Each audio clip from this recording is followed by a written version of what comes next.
जय हिंद दोस्तों, स्वागत है आपका हमारे YouTube channel PN Singh classes में। हम लोग जो बात कर रहे थे इकोनॉमिक्स में हम लोग चैप्टर पढ़ रहे हैं एग्रीकल्चर एंड फूड सिक्योरिटी। ठीक है, आज हम लोग बात करेंगे। इसके पहले हम लोग जो एग्रीकल्चर से रिलेटेड जो फिलॉसफी थी, भारत का जो एग्रीकल्चर फिलॉसफी थी, उसके बारे में हमने बात की थी 3 फेज़ में।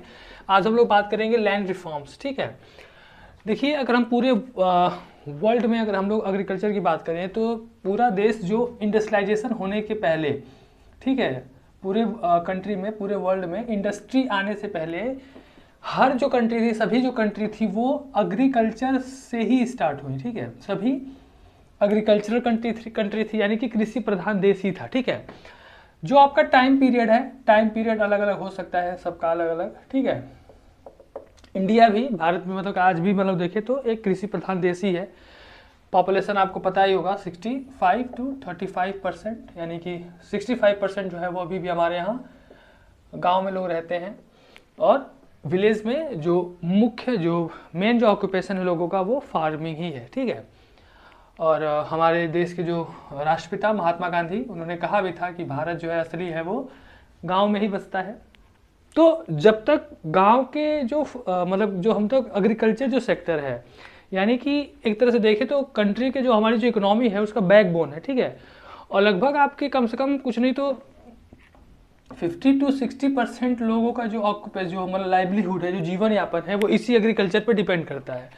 तो जब तक एग्रीकल्चर यानी कि जो कृषि का जो स्ट्रक्चर है, स्थिति है, उसमें सुधार नहीं होगा, तब तक हमारी मतलब कह सकते हैं कि लोगों की ज़िंदगी में भी उतना सुधार नहीं हो सकता। ठीक है, तो इसके लिए क्या हुआ कि बहुत सारी प्रॉब्लम्स थी।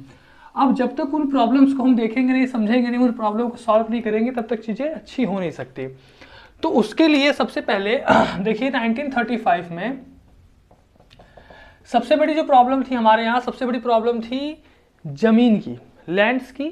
यानी कि हमारे यहाँ कुछ ऐसे लोग थे जिनके पास बड़ी मात्रा में ज़मीनें थी, और हमारे यहाँ कुछ ऐसे लोग थे जिनके पास ज़मीनें नहीं थी, यानी कि वो लैंडलेस। ठीक है,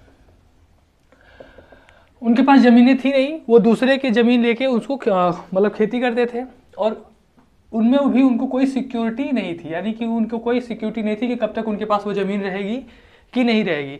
इसके अलावा आप देखे होंगे कि जो लैंड लॉर्ड्स थे, यानी कि जो जमींदारी सिस्टम थी हमारे यहाँ, इसके अलावा रैयतवाड़ी सिस्टम और महलवाड़ी सिस्टम, हिस्ट्री में आपने पढ़ा होगा, ये 3 सिस्टम थे। यानी कि जो आपके जो मेन जो किसान होता था, फार्मर होता था, उसके पास उसके ज़मीन का मालिकाना हक नहीं होता था। जो लैंड लॉर्ड्स होते थे, जो जमींदार होते थे, उनके पास जो पूरे ज़मीन का मालिकाना हक होता था, और फिर वो किसानों को मतलब टैक्स के रूप में, मतलब किसान को खेती करने के लिए देते थे। फिर वो मतलब कह सकते हैं कि जितना मतलब किसान उगाता नहीं था, उससे ज़्यादा वो टैक्स के रूप में, मालगुजारी या जो भी बोल दें आप, उसे टैक्स के रूप में वो दे देता था। यानी कि स्थिति बहुत ज़्यादा खराब थी किसानों के पास, उनके पास उनकी ज़मीनें नहीं थी। तो ये सब मतलब कहा गया 1935 में ही, जो कांग्रेस के जो लीडर्स थे उन लोगों ने कह दिया था कि जब देश आज़ाद होगा सबसे पहले हम लोग लैंड रिफॉर्म्स लाएंगे। ठीक है, अब इस लैंड रिफॉर्म्स को हम लोग 2 फेज़ में देखेंगे। पहला है फर्स्ट फेज़। पहला फेज़ में मेनली 3 काम होगा। आपका जो इंस्टीट्यूशनल डिस्क्रिपेंसी है, यानी कि जो आपके संस्थागत जो प्रॉब्लम्स थी उनको सॉल्व किया जाएगा। ठीक है, दूसरा आपका है, इसमें हम लोग देखेंगे सोशियो इकोनॉमिक इनइक्वालिटी, और तीसरा है poverty, mall nutrition and food insecurity. ठीक है, तो फर्स्ट फेज़ हम लोग अभी देखते हैं ठीक से।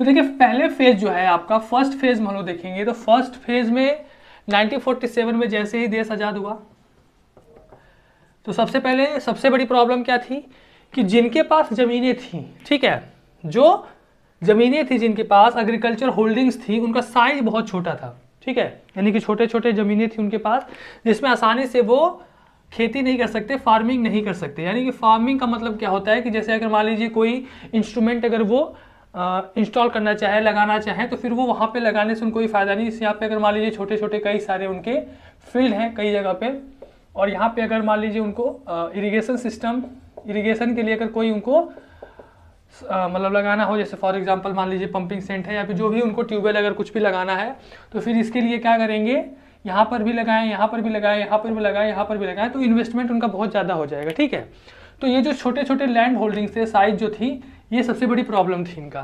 ठीक है, तो सबसे पहले इस प्रॉब्लम को हमें सॉल्व करना था। इसके अलावा जो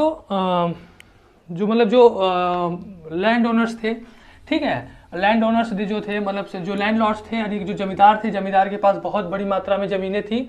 तो ये कहा गया कि जो ज़मीन है मतलब जो उसका जो मालिकाना हक है वो किसानों को दे दिया जाएगा, यानी कि जो फार्मर्स होंगे उनके पास उनको किसान मतलब उनके पास उनका मालिकाना हक होगा। और जो फार्मिंग ज़मीन है, ठीक है, जो फार्मिंग लैंड है यानी जो एग्रीकल्चर जो लैंड है उसे डिस्ट्रीब्यूट किया जाएगा, ठीक है, उसे दूसरे लोगों में से मतलब जिनके पास जो लैंडलेस जो फार्मर्स हैं, जिनके पास ज़मीनें नहीं हैं, उनको डिस्ट्रीब्यूट किया जाएगा और उनको खेती का जो मतलब जो ज़मीन है वो उनको दे दिया जाएगा, जिससे कि वो लोग आसानी से खेती कर सके, ठीक है। तो जो लैंड ओनरशिप है, लैंड इनहेरिटेंस, टेनेंसी रिफॉर्म्स, ठीक है, और अबॉलिशन ऑफ इंटरमीडियरीज, यानी आपके जो बिचौलिए होते हैं,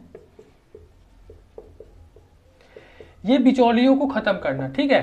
अब बिचौलियों को खत्म करने का मतलब क्या होता है, जैसे फॉर एग्जांपल हम लोग देखें तो जैसे जमींदार, तो जमींदार मेनली क्या था, जमींदार तो मेनली कुछ करता नहीं था, क्योंकि अगर हम लोग उस समय का सिस्टम देखें 1947 के पहले का अगर हम लोग सिस्टम देखें तो सबसे ऊपर जो थे आपके गवर्नमेंट थी, यानी कि जो अंग्रेज, ठीक है, जो इंग्लिश गवर्नमेंट थी।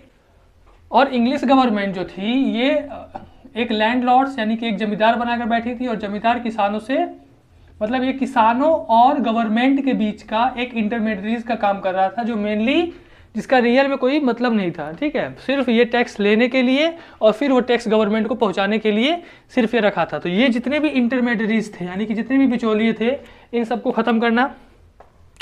दूसरा क्या था, दूसरा है सोशियो इकोनॉमिक इनइक्वालिटी, यानी कि जो सामाजिक और आर्थिक जो असमानताएं हमारे समाज में फैली हुई हैं, हमारे देश में फैला हुआ है, इसको खत्म करना। तो फर्स्ट फेज में हमको सबसे इंपॉर्टेंट चीज ये हमारा दूसरा था socio economic inequality. Socio economic equality में हम देखें तो हमारे यहाँ जैसे देखें तो फॉरेन में क्या है, फॉरेन में जो आपका लैंड होता है, जो जमीन होती है, जो खेती का जो टुकड़ा होता है, वो उनके लिए एक इन्वेस्टमेंट की तरह होता है। एक इन्वेस्टमेंट की तरह का मतलब होता है कि उनके लिए एक इन्वेस्टमेंट है, उसमें जो भी मतलब वो जो उगाएंगे मतलब एक तरह उनके लिए क्या है, एक अर्निंग का साधन है, ठीक है, पैसे कमाने का एक जरिया है। हमारे इंडिया में क्या है, हमारे इंडिया में जो जमीन होती है, जो मतलब जो खेत होता है, जो जमीन होती है, वो लोगों के लिए डिग्निटी का सवाल होता है, मतलब उनके प्रतिष्ठा से जुड़ी हुई होती है, ठीक है। मतलब जिसके पास जितनी ज़्यादा ज़मीन होती, मतलब जितने ज़्यादा ज़मीन होती है उनको मतलब ऐसा कहा जाता है कि उनकी प्रतिष्ठा मतलब वो मतलब स्टेटस से जुड़ा हुआ है, ठीक है। तो हमारे यहाँ जो ज़मीन का जो मामला है वो लोगों का स्टेटस से जुड़ा हुआ है, ठीक है। तो इसलिए क्या होता है कि सबसे बड़ी प्रॉब्लम हमारे यहाँ ये है, और इस वजह से लोग सोशियो इकोनॉमिक इनइक्वालिटी देखें तो बहुत सारी जो सरकार की तरफ से स्कीम्स चलाई गई वो हमारे इंडिया में ज़्यादा सक्सेस हुआ नहीं, चाहे वो डिस्ट्रीब्यूशन ऑफ लैंड हो, ठीक है, या फिर बहुत सारे ऐसे होंगे जो हम लोग आगे पढ़ेंगे, अभी तो हम लोग सिर्फ फेज देख रहे हैं। तो लैंड जो आपका सोशियो इकोनॉमिक प्रॉब्लम क्या थी, और सबसे बड़ी प्रॉब्लम क्या थी कि लोग अपने स्टेटस अपने सिंबल से जोड़ते थे। स्टेटस सिंबल था लोगों का, जिसके पास ज़्यादा ज़मीनें हैं, ठीक है। और एक तरह से देखें तो कास्ट बेस्ड भी हो गया था। कुछ ऐसे हमारे यहाँ कास्ट है जिनके पास ज़मीनें ज़्यादा होती हैं, कुछ ऐसे कास्ट हैं जिनके पास ज़मीनें नहीं होती हैं, लैंडलेस होते हैं वो लोग, ठीक है। तो ये सब चीज़ें होती हैं।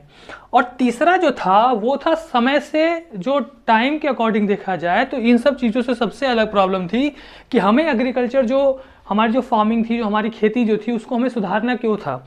उसको सुधारने के लिए सबसे इंपॉर्टेंट चीज़ ये थी कि उस समय के टाइम पीरियड के समय में देखें, आज भी अगर हम लोग देखें तो हमारे यहाँ सबसे ज़्यादा पॉवर्टी, गरीबी, माल न्यूट्रिशन और फूड इनसिक्योरिटी, ठीक है, ये सब तीनों चीज़ें जो थी उनको ख़त्म करना था। यानी कि जो गरीबी है, यानी हमारे इंडिया में बहुत सारे लोग अभी आप देखे होंगे कि जो हंगर इंडेक्स है, उस हंगर इंडेक्स में इंडिया मतलब कह सकते हैं कि जो पहले थोड़ा ऊपर था, अभी 93 ऐसे कुछ कैटेगरी में आ गया है, जो पाकिस्तान, बांग्लादेश और इनसे जो हमारे नेबर्स कंट्री हैं, नेबरिंग कंट्रीज़ हैं, उनसे भी नीचे आ गया है हंगर इंडेक्स में। और दूसरा है माल न्यूट्रिशन, यानी हमारे यहाँ जो भारत में जो बच्चे होते हैं, बहुत सारे ऐसे बच्चे होते हैं जो कुपोषण के शिकार हो जाते हैं, ठीक है। उनको जो भी न्यूट्रिएंट्स होते हैं वो न्यूट्रिएंट्स उनको अच्छे से मिल नहीं पाते, जिससे उनको कुपोषण के शिकार हो जाते हैं। इसका अलावा है फूड इनसिक्योरिटी, ठीक है, यानी कि जो पूरे साल अगर अच्छे से उनको खाना मिलेगा नहीं मिलेगा, इन सब चीज़ों की प्रॉब्लम्स होती है। तो जब हमारा जो एग्रीकल्चर जो हमारे यहाँ जो फार्मिंग है अगर वो अच्छे से होगी, हमारे यहाँ जो अन्न है यानी जो फूड ग्रेन्स हैं अगर वो बड़ी मात्रा में उगाए जाएंगे तो ये तीनों प्रॉब्लम्स हमारे यहाँ सॉल्व हो सकती हैं, ठीक है। और ये मतलब समझिए कि 1947 और 50 के आसपास का ये हम लोग फेज देख रहे हैं। और आज भी मतलब 90 मतलब हम कह सकते हैं कि 2022 में आज हम आ चुके हैं, लेकिन फिर भी ये प्रॉब्लम जो है पॉवर्टी, माल न्यूट्रिशन और फूड इनसिक्योरिटी ये खत्म नहीं हुई है। ठीक है, तो ये हमारा फर्स्ट फेज था। कल हम लोग बात करेंगे सेकेंड फेज पे, उसके बाद जो जो उसमें मतलब चीज़ें ठीक हुई उसको हम लोग बात करेंगे। थैंक यू, जय हिंद।